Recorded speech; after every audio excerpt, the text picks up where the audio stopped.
आज हम देखने जा रहे हैं ऑप्टिक्स में refraction of light through a glass prism.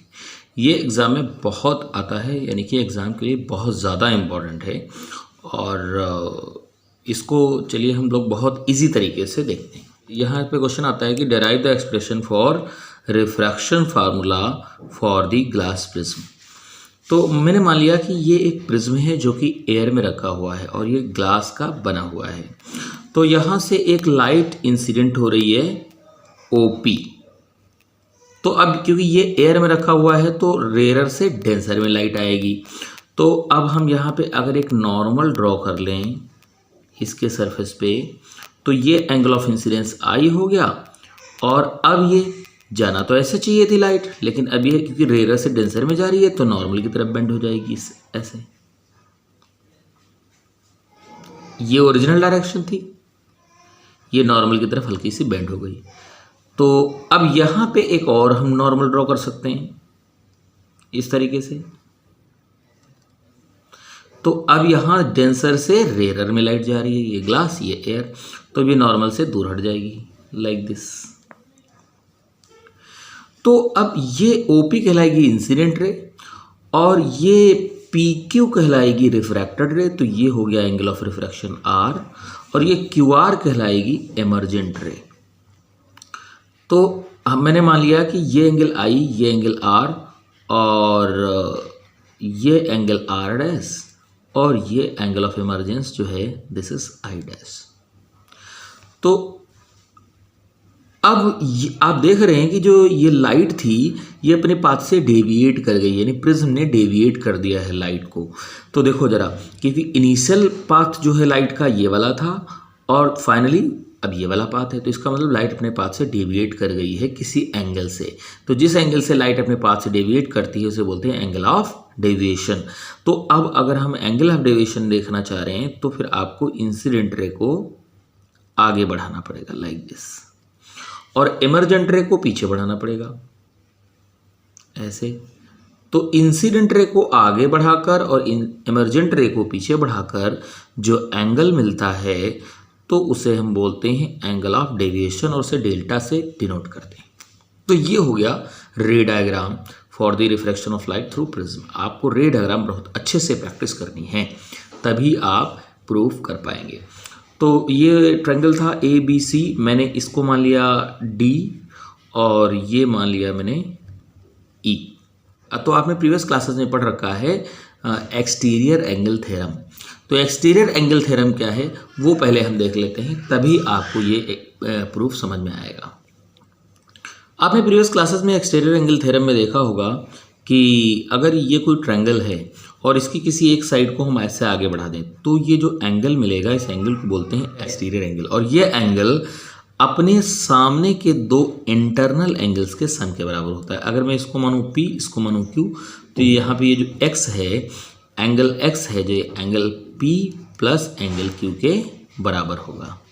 इसी तरीके से अगर मैं ये ट्रायंगल लेता हूँ और इसमें अब आप अगर ये वाली साइड इंक्रीज कर दोगे, बढ़ा दोगे, तो ये जो एक्सटीरियर एंगल मिलेगा, मान लेते हैं P मिल गया, तो ये अपने सामने के दो एंगल्स के सम के बराबर होगा, यानी Q और R के बराबर होगा। तो P equals to Q plus R के बराबर हो जाएगा।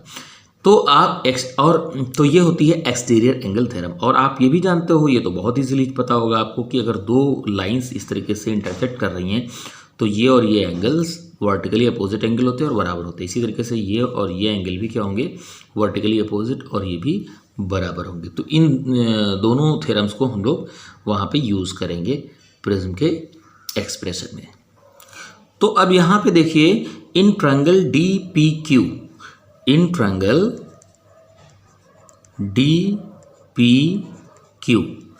DPQ ट्रायंगल के अंदर ये जो डेल्टा है ये इस DPQ ट्रायंगल का एक्सटीरियर एंगल है। ये बाहर बन रहा है, इसके एक्सटीरियर मतलब बाहर जो बनता है। तो ये वाला एंगल अपने सामने के दो इंटरनल एंगल के सम के बराबर होगा, यानी इसके और इसके सम के बराबर होगा। तो यानी डेल्टा जो है that will be equal to this angle, यानी DPQ प्लस दिस एंगल यानी डी क्यू पी। तो अब ये डी पी क्यू क्या होगा, देखो ये वाला जो एंगल है और ये वाला एंगल, देखो ये वाली लाइन और ये वाली लाइन क्या कर रही हैं, ये इस एक दूसरे को इंटरसेक्ट कर रही हैं। तो ये एंगल और ये टोटल एंगल वर्टिकली अपोजिट होगा, यानी ये जो टोटल एंगल है इस वर्टिकली अपोजिट एंगल आई के बराबर होगा। टोटल एंगल किसके बराबर होगा, आई के बराबर। तो उसमें से जब आर घटाओगे तभी तो ये बचेगा।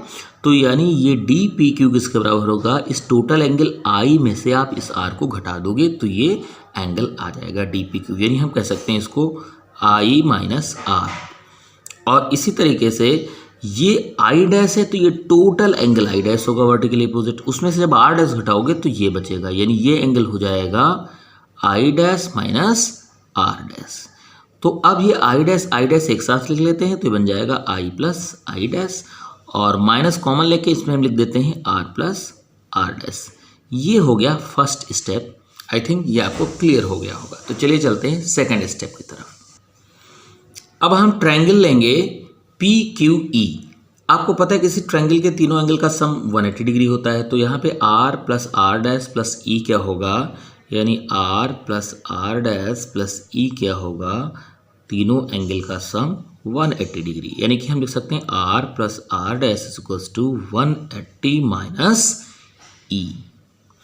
इसी तरीके से in quadrilateral A P E Q A, कौन से क्वाड्रिलेटरल की हम लोग बात कर रहे हैं, हम इस वाले क्वाड्रिलेटरल की बात कर रहे हैं, ए पी ई क्यू ए। बच्चे गलती से D P E Q quadrilateral को ले लेते हैं, इस वाले क्वाड्रिलेटरल को सेलेक्ट कर लेते हैं तो कभी भी एक्सप्रेशन नहीं प्रूव कर पाओगे। आपको कौन सा क्वाड्रिलेटरल लेना है, आप याद रखिए जिसमें एंगल ऑफ प्रिज्म आए, यानी ए से आपको स्टार्ट करना है quadrilateral, A P E Q a quadrilateral लेना है।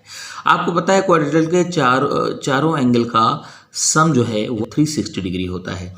तो अब चारों एंगल का मतलब क्या हुआ, angle A plus angle E, ये वाला एंगल प्लस ये वाला एंगल, और ये वाला एंगल ए पी ई और प्लस ये वाला एंगल, इन सबका सम कितना होगा, 360 डिग्री होगा। लेकिन ये जो ए पी ई ट्रायंगल है ये वाला और ए क्यू ई ट्रायंगल जो है ये वाला, ये दोनों नॉर्मल के थ्रू बन रहे हैं। देखो नॉर्मल है, आपको पता है कि नॉर्मल के थ्रू 90 डिग्री का एंगल बनता है। नॉर्मल का मतलब 90 डिग्री परपेंडिकुलर।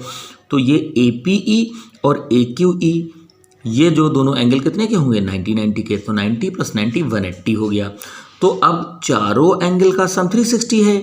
तो अब अगर ए पी ई और ए क्यू ई 90 घटा दें, यानी 180 घटा दें 360 में से, तो 180 बचेगा। तो जो ए प्लस ई बचे हुए एंगल्स हैं ये कितने के हुए, ये हुए 180 डिग्री के। ओके, और हम इसको लिख सकते हैं ए इज इक्वल टू 180 माइनस ई।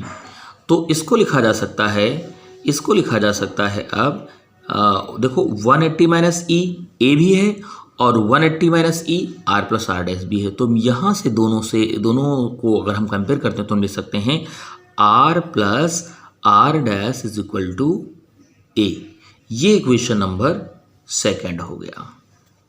अब देखो जरा बहुत इंपॉर्टेंट चीज़ कि अगर मैं इस रे को थोड़ा ऊपर उठा दूं तो आई कम हो जाएगा, तो फिर आर भी कम हो जाएगा। स्नेल्स लॉ से आपको पता है कि आई कम होता है तो आर भी कम हो जाता है, आई बढ़ता है तो आर भी बढ़ जाता है।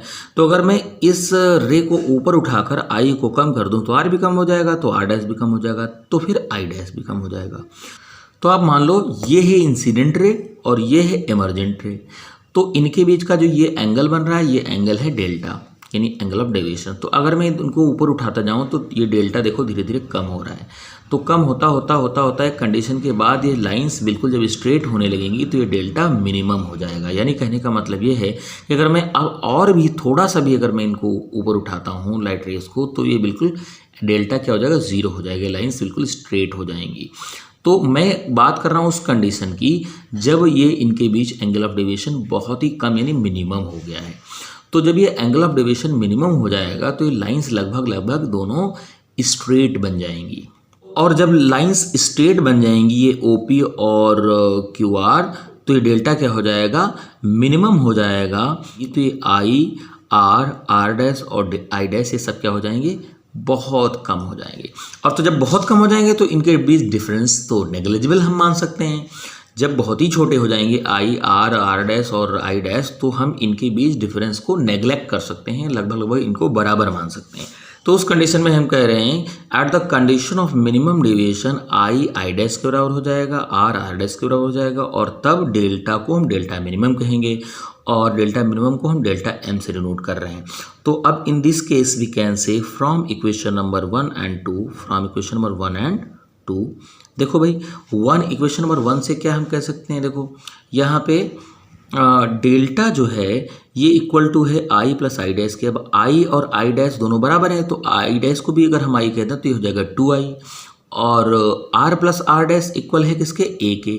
तो अभी मैं लिख सकते हैं delta is equal to, delta को हमने डेल्टा एम कह दिया है, और आई प्लस आई डैश था, देखो फार्मूला क्या था भाई, फार्मूला था delta is equal to I plus I dash, मैं यहाँ लिखे दे रहा हूँ इक्वेशन, और minus R plus R dash, ये था। तो अब देखो आई प्लस आई डैश को मैंने मान लिया है 2i, तो हो जाएगा 2i, और minus R plus R dash को हमने क्या कह दिया है, ए कह दिया है। तो ये बन जाएगा 2i is equal to delta M plus A, और i is equal to delta M plus A by 2 बन गया। ये बन गया i का फॉर्मूला। इसी तरीके से यहाँ से देखो r प्लस आर डैश, अब क्योंकि r डैश को भी हम r मान सकते हैं तो ये बन जाएगा 2r, 2r would be equal to a, तो r is equals to a by 2, तो ये r आ गया और i आ गया। तो हम कह सकते हैं by Snell's law mu is equals to sine I by sine R. तो अब हम कह सकते हैं mu is equals to sine I, I का मतलब delta M plus A by 2, और साइन आर का मतलब साइन ए बाई 2।